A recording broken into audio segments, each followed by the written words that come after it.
Halloween. The festival of Samhain. Well, it's that time again. Time for what the Gaels called Samhain, the Welsh called Calan Gaeaf, and we now call Halloween.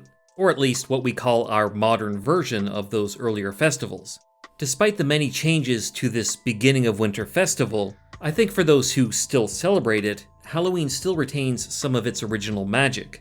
It was once believed to be a time when the veil between life and death was thinnest, thin enough to allow spirits or ghosts to roam through our world. And whether you celebrate this holiday by trick-or-treating, or by dressing up and getting smashed on pumpkin-flavored alcohol, you might still catch a brief glimpse of the shadows on the other side of that veil. One of my favorite ways to celebrate the spookiest season is to watch scary movies or movies related to Halloween. So in this video, I will examine 3 of my favorite films to watch during this time of year, but more specifically, I will examine the real folklore, myths, or legends that may have inspired each of these films. Just a warning, there will be spoilers for all 3 of these films in this video, and I should also note that the myths I will mention aren't necessarily the inspiration for these fictional films, but they are quite similar to them. To begin, let's start with a dark revenge tale that inspired every 90s goth kid to wear a long black trench coat and mime makeup at least once. The 1994 film, The Crow, directed by Alex Proyas, and based on the comic series and graphic novel of the same name by James O'Barr. The film adaptation of this tragic revenge tale is marred by its own real tragedy, the accidental death of actor Brandon Lee during production. Despite this very sad and tragic event, the 1994 film adaptation of The Crow went on to gain a cult status among fans. It is also a classic film set on Halloween, or more accurately, Devil's Night, the night before Halloween when the film's initial murder and later revenge takes place. Halloween ain't till mañana. As the film begins, we hear the character Sarah explain the myth on which the film's supernatural elements are based.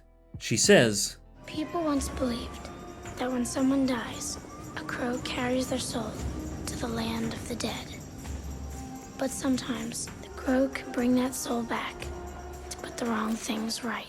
Soon after, we learned that the musician Eric Draven was murdered by a gang on Devil's Night in Detroit, while his fiancée Shelley was raped, beaten, and later died of her wounds in a hospital. Exactly 1 year after this, we see the myth told to us by Sarah play out. Eric Draven is resurrected by a crow who carries his soul, and is also gifted with supernatural power, regeneration, strength, and the ability to see through the crow's eyes. One by one, Eric stalks and kills every member of the gang who wronged him and his fiancée. But before he can rest, the gang's leader, Top Dollar, has Eric's friend Sarah kidnapped. Eric attempts to save her, but Top Dollar's sister, Micah, uncovers his weakness. When they shoot the crow, Eric loses his supernatural power, and must then fight as a mortal to rescue Sarah before he can finally rest in peace. The mythology of this story is an invention of the creator, James O'Barr, but one has to wonder, is it based on or at least similar to any real-world mythology or folklore? As it turns out, yes it is, to some extent. As a carrion bird that feasts on the dead, the crow, and more so its corvus cousin, the common raven, have long been associated with death, ill omen, or the realm of the gods in mythology. In Greek mythology, ravens, crows, or hawks are the messengers of the god of truth and prophecy, Apollo, as are ravens in Norse mythology for the Allfather, Odin. And ravens are associated with the Valkyrie, who choose the slain warriors who will enter Odin's hall, Valhalla. Similarly, the Irish goddesses known as the Morrigan are thought to appear as a crow that foretells and influences the outcome of a battle. Even as far east as Japan, the three-legged crow known as Yatagarasu was thought to be an envoy of the gods and a guide of the legendary Emperor Jimmu. In each of these depictions, ravens or crows are thought to pass back and forth between the realm of mortals and the realm of the gods. And likewise, they are also known to some cultures as psychopomps, meaning guides or escorts to the realm of the dead. Ravens or crows are also known to carry or embody these souls, and often these are souls with some association to evil. For example, in French folklore, ravens were seen as the souls of wicked priests. In German folklore, they were thought to carry the souls of the damned, and perhaps the version that most resembles Eric Draven's crow comes from Sweden, where ravens were thought to carry the souls of murdered people who were not given a proper burial. Eric might have some Swedish heritage, who knows? And I guess it isn't called a murder of crows for nothing. As far as crows or ravens returning the souls of the slain to wreak havoc on the world of the living, a figure that somewhat resembles this aspect of the crow comes from Danish folklore, and is known as the Valraven, or Raven of the Slain. This creature is thought to be created from ravens who ate the heart of a king or chieftain on the battlefield. The creature would gain human knowledge as well as supernatural power, and use this to perform malicious acts against humanity, sometimes in the form of a raven-wolf hybrid. That is, unless it consumes the heart of a child and transforms into a human knight. Like Eric Draven, it is a Raven Revenant, however, it isn't so much like the character, especially with that eating children part. By far the strangest, and for some, the most underrated entry of the Halloween film series is the third installment, Halloween 3: Season of the Witch, from writer-director Tommy Lee Wallace. Oddly, this is the most Halloween-related film in a franchise that has the word Halloween as its title. In this film, Michael Myers is nowhere to be found, and instead we follow Dr. Daniel Chalice, a man who attempts to uncover a diabolical plot by a mass-murdering Irish neo-druid named Connell Cochran. Cochran's California-based company, Silver Shamrock Novelties, has created and sold thousands of Halloween masks to children, each embedded with a microchip and a piece of Stonehenge. That's right, a piece of Stonehenge. The purpose of these mask add-ons is, as you probably guessed, to channel ancient druid technology through a technologically enhanced menhir stone into the Halloween masks, and as a result, turn the heads of the children wearing them into insect and snake-infested mush. And all of this as a sacrifice to the old Celtic gods on Samhain. The Festival of Samhain. The last great one took place 3,000 years ago, and the hills ran red with the blood of animals and children. To make matters slightly more convoluted, if that's possible, Connell also has an army of android servants at his disposal to ensure this plan goes off without a hitch.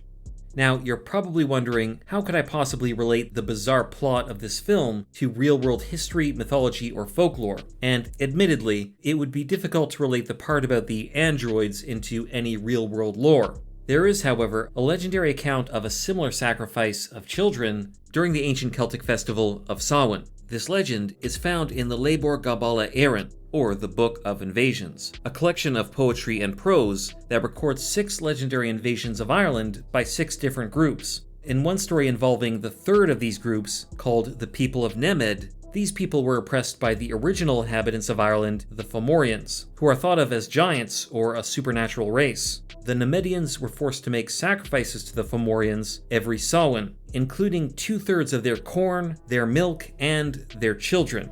It's unknown if this detail was based on any true druid ritual that occurred at any point in history, but let's just say it's not impossible that it was. The name of the leader of these people, Nemed, is derived from an old Irish word meaning privileged, and this may have referred to the Celtic religious leader class, the Druids.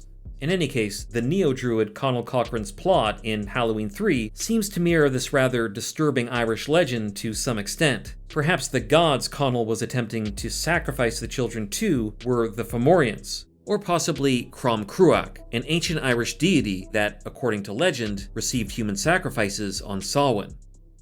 The third film I will discuss in this video is not as well known as the previous 2, but for the 80s kids like myself who did see it, we definitely had a few of its scenes burned into our collective nightmares.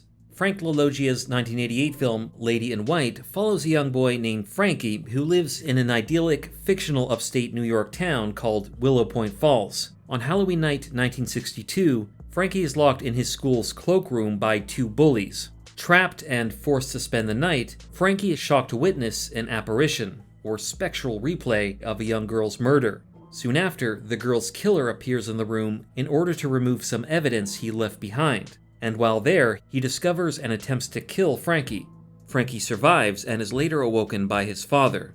While he recovers, he learns of a serial killer who has been targeting children in the town, including Melissa, the girl whose ghost Frankie saw in the cloakroom and has since continued to appear to him. Melissa asks Frankie to reunite her with her mother, a woman who committed suicide after her daughter's death and has since haunted the nearby cliffs as a ghost in search of her daughter. She is known as the Lady in White.